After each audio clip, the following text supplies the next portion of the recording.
Quick question, what do Han Solo and Walt Disney have in common? Well, both were frozen in fiction. Han Solo was famously frozen in The Empire Strikes Back, while Walt Disney was rumoured to have been cryogenically frozen after his death. Now that was later confirmed to be a myth, but there are a number of celebrities around the globe who have shown an interest in preserving their life beyond this existence with the help of cryonics. So what is cryonics, and is it a feasible scientific pursuit?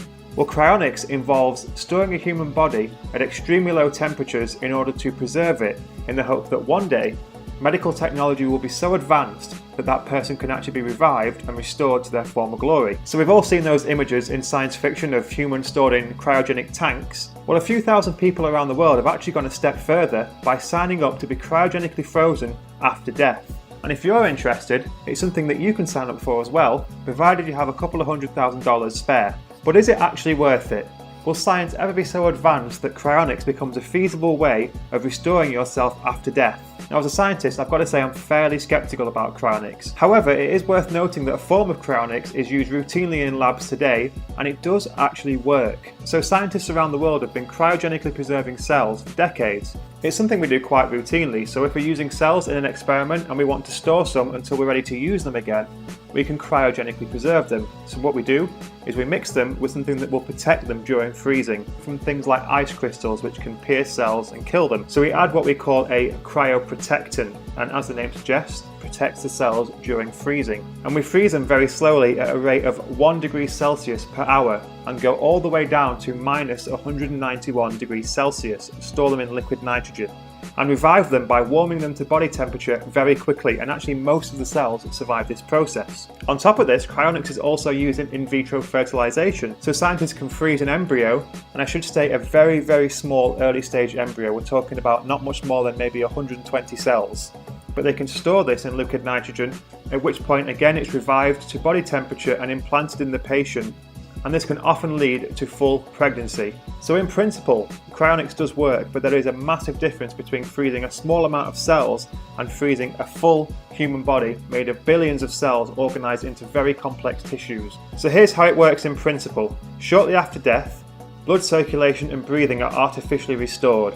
Next, a combination of medication and induced hypothermia are used to prevent cells in the brain from damage due to loss of oxygen. Essentially, because the heart is no longer beating, blood isn't getting to the brain, and the oxygen, which is the fuel for those cells to keep functioning, and actually for all cells to keep functioning, is no longer there. Without that, there'll be serious damage. However, by administering these medications and actually cooling the brain down, the metabolism of those cells slows down so much that oxygen is actually no longer needed, and it should, in theory, prevent damage to the brain. Next, the body is slowly cooled in the same way we slowly cool cells before we store them, and the process of getting that body down to negative 191 degrees Celsius actually takes about 2 weeks, at which point it's then moved to a cryogenic facility where it's stored until the technology to revive that patient has been developed. So it all sounds promising, doesn't it?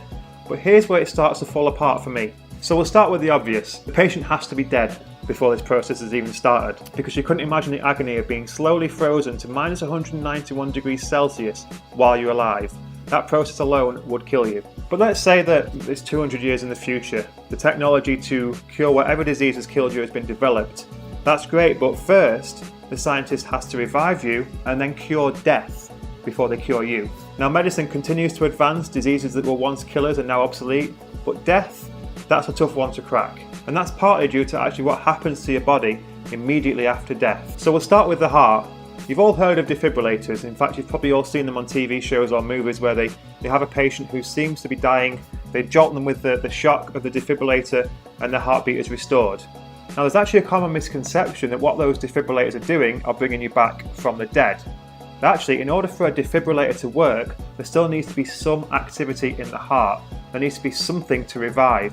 This is because a defibrillator is used in response to something called fibrillation. Now, this is when the cells in the heart are still doing their job of contracting, so heart cells will contract to make the heart beat, but they're sort of out of sync. They've essentially lost their rhythm.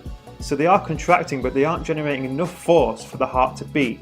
So the blood supply to the body stops. What the shock of the defibrillator does is restore that synchronicity and get the heart beating again. And the difference between that and death is there is absolutely no activity in the heart whatsoever. Those heart cells are no longer active, and not even a defibrillator can bring you back to life. And the issue is, very shortly after this, heart cells will start to die. So within minutes of death, because of loss of these heart cells, you actually have irreversible damage to the heart.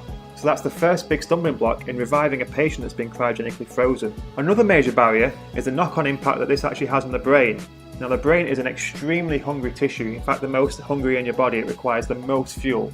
That's not surprising when it controls every aspect of your body. That means it needs a huge blood supply, and this supply has to be constant in order to keep those cells happy, keep them healthy, and keep your brain ticking over. So within minutes of the heart stopping, brain cells will start to die and you will have irreversible brain damage. Now, as I said earlier, the principle of cryonics is to get the process starting as quickly as possible, but it's still very unlikely that anything can be done before this damage to the heart and the brain is actually done. Not only do you have to cure death and cure the disease that killed the patient, you also need to fix the brain damage and fix the heart. Now the heart can be fixed with something like an organ transplant or stem cell therapies, but the problem with the brain is when those cells start to die, your personality traits, your memories, everything about you that is connected to those cells dies with it. So even if you can restore the brain, you probably won't be the same person. Now in the interest of balance, I should say that there was a more recent development in better technologies to preserve the brain beyond death. A neuroscientist called Dr. Kenneth Hayworth actually developed a new technique for storing brains, and it works really well on things like rat brains or pig brains. He showed that by using his technique you can perfectly restore a brain with no damage whatsoever. And this has sparked a startup company that claims for $10,000 they will perfectly preserve your brain. But here's the catch. They've got to kill you to do it. The logic being that a living brain is much more viable to preserve than a dead brain because of the things that I mentioned earlier. So their idea is to kill you and immediately preserve your brain. But it's just your brain. Not the rest of your body, just your brain. The idea that one day the technology will be there to fully integrate you into a new synthetic form of life, sort of like an AI version of you with your own thoughts, your own memories, and your own personality. However, even with this recent development, scientists are still very skeptical about whether or not this preserved brain could actually be successfully revived and whether or not it would still work. The common consensus with neuroscientists is that the brain needs to be constantly active in order to maintain its function, and actually preserving it is utterly pointless, and in essence you may just be buying yourself a $10,000 death sentence. So like I said, as a scientist I am very skeptical about this field of research, but it is worth noting that science does change.